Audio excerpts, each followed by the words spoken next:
말씀과 함께 걷는다. 코헬렛. 풀잎에 맺힌 이슬 같은 인생. 김경랑 귀인 마리아 수녀. 친구들과 뛰어놀던 한 아이가 제게 작은 물건 하나를 맡겼습니다. 놀다 보니 손이 불편했던 모양입니다. 믿는 이들의 인생이란 이 아이처럼 거추장스러운 것을 주님께 맡기고 자유롭게 기쁘게 사는 것이 아닐까 생각합니다. 적당한 때에 그분께서 맡기신 것을 돌려주실 것이기 때문입니다. 코헬렛의 저자는 우리에게 기쁘게 살아가라고 권고합니다. 이러한 권고는 코헬렛 전반에 걸쳐 골고루 나타납니다. 코헬렛은 성문서의 5 두루마리 머퀼로트 중 하나로 초막절에 읽는 책이었습니다. 코헬렛이라는 제목은 수수께끼 같은 이 책의 특징처럼 색다릅니다. 코헬렛은 소집하다 모으다는 뜻을 지닌 가할에서 나온 말로 이 책에 7번 나오며 말씀의 수집자, 집회의 소집자라는 뜻을 지닙니다. 대략 기원전 3세기에 쓰인 코헬렛은 모두 12장으로 서론과 결론에 나오는 2편의 시가 2개의 기본 단위인 1장 12절부터 6장 9절과 6장 11절 6절에 둘러싸이고 있습니다. 2개의 중심 부분에는 허무요, 바람을 잡는 일, 알 수 없다, 깨닫지 못한다 등 서로 다른 후렴구가 나옵니다. 사물을 비판적으로 검토하기 좋아하는 저자는 일의 끝이 그 시작보다 낫고 인내가 자만보다 낫다는 것처럼 A보다 B가 낫다는 형식으로 토부 좋은 것을 사용하여 자신의 지혜를 드러냅니다. 이 밖에도 저자의 감정이나 생각을 드러내는 수사학적 질문이 매우 많습니다. 저자의 표현은 학교나 가정에서 배우고 알게 되는 지식이나 지혜에 저항하는 듯 보입니다. 지혜의 정신이 지성의 결과로 잘 드러나는 욥기나 잠언과 달리 코헬렛은 인간의 지혜나 지식을 신뢰하지 않습니다. 코헬렛은 이집트의 교훈집에 뿌리를 둔 왕의 유언이라는 문학 형식을 사용하는데 솔로몬 임금의 현실 이해를 표현하는 문학 작품에 반영되어 있습니다. 저자는 현인이었고 예루살렘에서 다스리던 이스라엘의 임금이라고 자신을 소개합니다. 그는 하늘 아래에서 벌어지는 모든 것을 지혜로 살펴 깨치려고 내 마음을 쏟았다고 하는데 살펴 깨치려고 하는 히브리어로 다라쉬와 투루 2 단어입니다. 다라쉬는 일반적 탐구를 말하며 투루는 정탐과 같은 특별한 조사를 뜻합니다. 저자는 지상에서 의미 있는 행동을 철저히 탐색한 결과로 모든 것이 허무요 바람을 잡는 일이라고 확신합니다. 바람을 잡는 일이란 현실상 불가능할 뿐 아니라 아무런 가치나 이익도 없다는 뜻을 강조한 것입니다. 1장 2절 허무로다 허무 모든 것이 허무로다. 이 말씀은 전통 가르침과 매우 다르며 창세기에 보신이 주었다는 창조신학의 기초를 흔듭니다. 본래 토라의 가르침은 세상과 인간의 삶을 긍정하고 하느님을 경외하며 살도록 안내합니다. 그러나 코헬렛은 시작과 끝에 허무의 최상급을 사용하여 세상을 부정한 후 비로소 하느님을 경외하고 그분의 계명들을 지키라고 합니다. 너무 의롭게 뛰지 말고 지나치게 지혜로이 행동하지 마라 라든가 선만을 행하는 의로운 인간이란 이 세상에 없다 라는 구절은 정통신학의 가르침과 너무 달라 참으로 당황스럽습니다. 경험적 성찰을 토대로 한 코헬렛의 이 말씀은 자신이 의롭다고 여기지 말라는 것이나 과장된 이와 지혜를 피하라는 가르침으로 여기기도 합니다.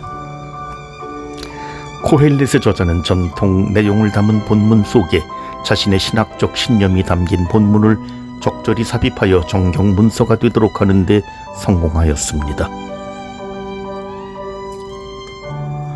2장 17절 그래도 나는 삶을 싫어하게 되었다. 태양 아래에서 벌어지는 일이 좋지 않기 때문이며 이 모든 것이 허무요 바람을 잡는 일이기 때문이다. 이 구절은 이전의 현자들이 인간의 삶을 최고의 선으로 여긴 것과 매우 다릅니다.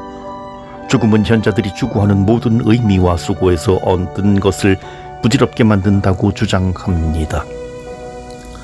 운명으로 번역된 코헬렛의 핵심 용어 중 하나인 미크레는 인간에게 일어나는 불시의 사건을 의미하며 죽음으로 해석되기도 합니다. 저자는 현실에서 만나는 지혜로운 사람이나 어리석은 사람이나 같은 미크레를 가지고 있기에 모두 같은 운명에 따라 살아간다고 합니다. 모두 같은 운명이다. 의인도 악인도 착한 이도 깨끗한 이도 더러운 이도 코헬렛의 저자는 사후세계에 대해 모르며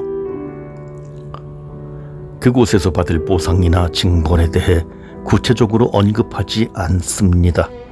그는 입증하기 어렵고 인간의 지식으로 깨달을 수 없는 불확실한 점에 대해 갈등을 겪고 있었음이 분명합니다.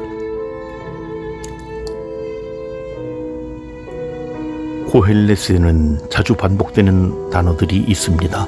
허무, 태양 아래에서, 하늘 아래서, 유익이 없다, 같은 운명, 목, 하느님의 선물, 수고, 모든. 반복이라는 모티브는 저자의 신학을 드러내는 중요한 열쇠입니다. 자주 사용되는 말들 중에 헤벨, 헛되다는 책 전체에 38번이나 나옵니다. 이는 실체 없음, 인간의 삶에 대한 덧없음, 인간의 우매함이라는 세 가지로 설명될 수 있습니다. 태양 아래서라는 말은 29번이나 반복되며 시공간의 제한을 갖는 상징적 이미지를 지닙니다. 태양의 공간적 이미지는 하늘에서 뜨는 위치에서 기인합니다. 해는 뜨고 지는 시간의 제약을 받기 때문에 때 에트라는 시간 개념으로도 설명됩니다. 따라서 태양 아래서, 하늘 아래서 라는 말은 땅 위에서라는 말과 대비되어 죽을 수밖에 없는 인간이 세상에서 고생하며 살아간다는 것을 의미합니다. 3장 11절 그분께서는 모든 것을 제때에 아름답도록 만드셨다. 또한 그들 마음속에 시간의식도 심어주셨다. 그러나 하느님께서 시작해서 종말까지 하시는 일을 인간은 깨닫지 못한다. 인간 세상에서 부정적 경험을 하고 삶을 철저히 탐구한 저자는 다음의 5가지를 확신합니다. 첫째, 죽음은 모든 것을 사라지게 합니다. 인간의 숨이 하느님께 돌아간다는 희망이 없다면 삶이 얼마나 허무하겠는가 하고 말합니다. 둘째, 지혜는 그 목표를 성취하지 못합니다. 인간은 미래를 알지 못하기에 지혜를 지녀도 인생은 안전하지 못합니다. 셋째, 하느님은 알 수 없는 분입니다. 행운은 누구에게도 생기지 않고 인간은 제때에 일어나는 사건을 무기력하게 바라볼 뿐이며 인간 세상에서 일어나는 일을 볼 때 하느님의 끊임없는 활동은 허무합니다. 넷째, 세상은 삐뚤어져 있습니다. 그 이유는 악인도 오래 살고 완전한 선도 없기 때문입니다. 다섯째, 쾌락은 인간을 끌어들이는데 이는 보상받아야 할 사람들에게 상을 베풀어 주지 않고 선한 행동을 장려하지 않기 때문입니다.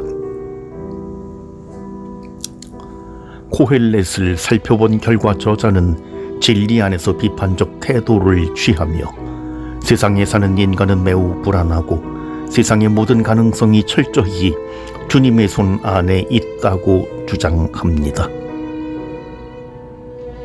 따라서 인간은 오직 하느님께서 주시는 것만으로 살 뿐이라고 합니다. 고헬렛은 우리가 주님께 선물로 받은 기쁨 시무하와 필요해서 소유한 목 헬레크를 잘 구분하라고 권고하며 주님께 모든 것을 맡기고 겸허하게 살아갈 지혜를 지니라고 선포합니다. 주님께서 집을 지어주지 않으시면 그 짓는 이들의 수고가 헛되리라. 풀잎에 맺힌 이슬 같은 인생은 덧없습니다. 그러나 우리의 거처는 우리를 구원하신 주님 안에 있으니 허무하지 않습니다.